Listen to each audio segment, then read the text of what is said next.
Félix Berthojo, qui est là, qui vous parlera tout à l'heure, et moi vous remercions chaleureusement pour votre participation à la cérémonie symbolique de pose de première pierre du bâtiment que nous appelons Vega. Alors nous ne construisons plus de cathédrale aujourd'hui, mais nous construisons les structures de la vie économique et sociale de demain. Le retour commercial sur ce site est exceptionnel. Dès lors que nous avons testé le produit face au marché, nous avons eu des retours que nous ne connaissions pas. Des nombres de visites, des nombres d'intérêts qui sont absolument hors du commun. À titre d'exemple, sachez que ce bâtiment, actuellement en cours de charpente métallique, est commercialisé à 75%. Normalement, dans un cas comme celui-là, on aurait 20-30% d'acquéreurs et on sera en train d'essayer d'expliquer aux banques que c'est un bon produit. Dans nos métiers, comme Gérard Bailleul l'a évoqué tout à l'heure, on a affaire à une succession de compétences.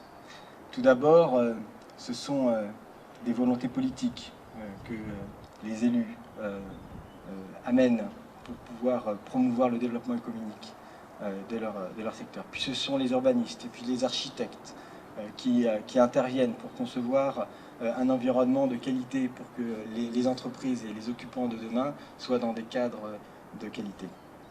Et puis, à l'heure à laquelle nous nous parlons, c'est le rôle des constructeurs qui viennent d'entrer en action. Maintenant, le défi doit être relevé par les commercialisateurs.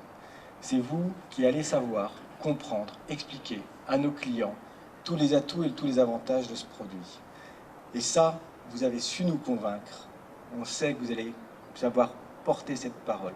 On ne perd jamais une occasion de dire que Paris-Saclay, c'est d'abord aussi une opération qui a une vocation plus globale à développer des emplois nouveaux, que l'opération ne se résume pas à ce qui se fait sur le plateau en matière de haute technologie, mais que c'est tout un ensemble qu'il faut considérer, avec ces magnifiques zones d'activité qui sont aujourd'hui autour de ce plateau de Saclay. Je voudrais à mon tour saluer cette très belle journée où l'on voit la concrétisation d'un très long processus, long dans le temps, parce que les choses ont commencé, on se le rappelait tout à l'heure, en 2006, les premières discussions sur l'aménagement de cette extension du parc de Courtabœuf qui était inscrite depuis l'origine du parc, depuis les années 1970.